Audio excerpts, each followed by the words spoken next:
காவிரியில் ஆகஸ்ட் மாதத்திற்கான 45 டிஎம்சி தண்ணீரை வழங்க வேண்டும் என தமிழ்நாடு அரசு வலியுறுத்தல்.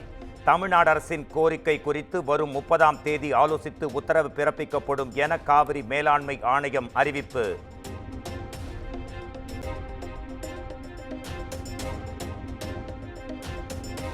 தமிழ்நாட்டிற்கு காவிரியில் உபரி நீர் திறப்பு வினாடிக்கு 75,000 கன அடியாக அதிகரிப்பு.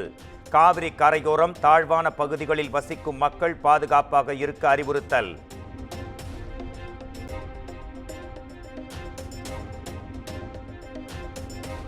தமிழ்நாட்டிற்கு ரயில்வே திட்டங்களுக்கு 6,362 கோடி ரூபாய் நிதி ஒதுக்கப்பட்டுள்ளது.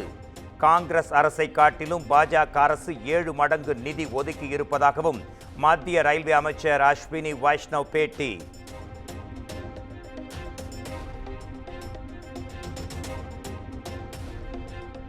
ராமேஸ்வரம் தனுஷ்கோடி ரயில் திட்டத்தை ரத்து செய்யுமாறு தமிழ்நாடு அரசு கடிதம் கொடுத்துள்ளது என அஸ்வினி வைஷ்ணவ் தகவல். சென்னை கடற்கரை எழும்பூர் இடையிலான 4வது வழித்தட திட்டத்திற்கு நிலம் கையகப்படுத்துவதில் தமிழக அரசு தாமதம் செய்வதாகவும் குற்றச்சாட்டு.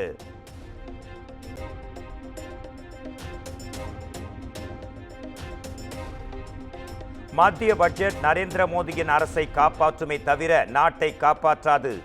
அரசியல் விருப்பு வெறுப்புக்கு ஏற்ப அரசை நடத்தினால் நரேந்திர மோடி தனிமைப்படுத்தப்பட்டு போவார் என்றும் முதலமைச்சர் மு.க. ஸ்டாலின் விமர்சனம்.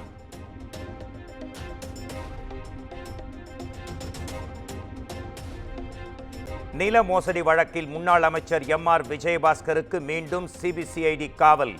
ஒரு நாள் போலீஸ் காவல் வழங்கி கரூர் குற்றவியல் நீதிமன்றம் உத்தரவு.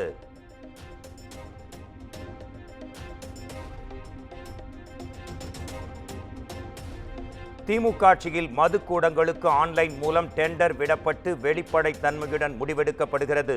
முந்தைய அதிமுக ஆட்சி காலத்தில் ஆன்லைன் டெண்டர் முறை இருந்ததா என எடப்பாடி பழனிசாமிக்கு அமைச்சர் முத்துசாமி கேள்வி.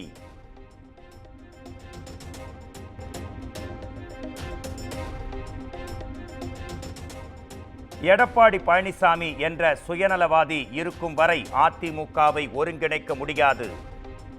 தேனியில் அமமுக பொதுச் செயலாளர் டிடிவி தினகரன் பேட்டி.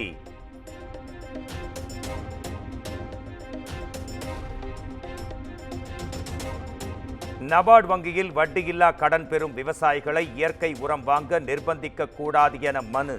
மத்திய மாநில அரசுகள் பதிலளிக்க சென்னை உயர்நீதிமன்றம் உத்தரவு.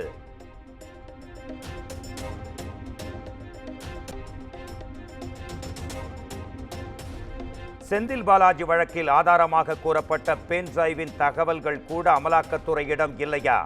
அடுத்த விசாரணைக்காவது பதிலுடன் வருமாறு கூறி வழக்கை நாளை ஒத்திவைத்தது உச்சநீதிமன்றம்.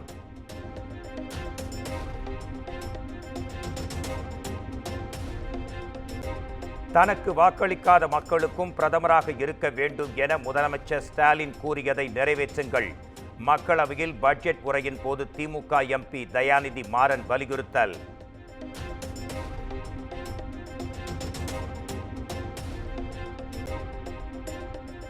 மாநிலத்தில் வினாத்தாள் கசிவு குற்றவாளிகளுக்கு 10 ஆண்டு சிறையுடன் 1 கோடி ரூபாய் அபராதம்.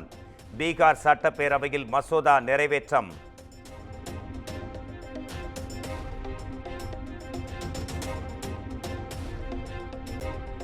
மும்பை அருகே கப்பலில் உடல்நலக் குறைவால் இரத்த காயங்களுடன் தவித்த சீன இளைஞரை போராடி மீட்ட இந்திய கடற்படை. ஹெலிகாப்டர் மூலம் மீட்கப்பட்ட காட்சிகள் வெளியீடு.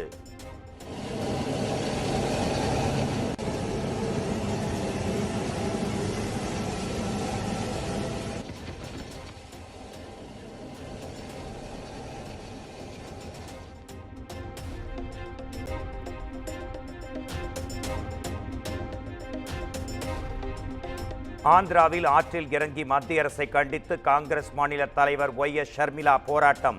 வெள்ள பாதிப்புகளுக்கு உரிய நடவடிக்கை எடுக்கவில்லை என புகார்.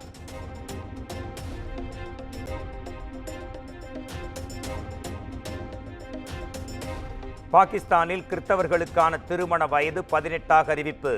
அரசியல் அமைப்பின் கீழ் கிறிஸ்தவ திருமண சட்டத்திற்கு அதிபர் ஆசிஃப் அலி ஒப்புதல்.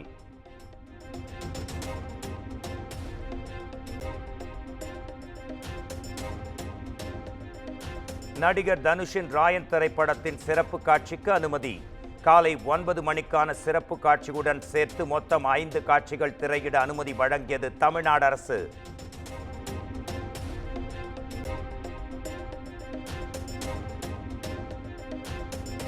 அஜய் ஞானமுத்து இயக்கத்தில் அருள்நிதி பிரியா பவானி சங்கர் நடித்த டிமாண்டி காலனி 2 திரைப்படம் ட்ரெய்லர் வெளியாகி வைரல்.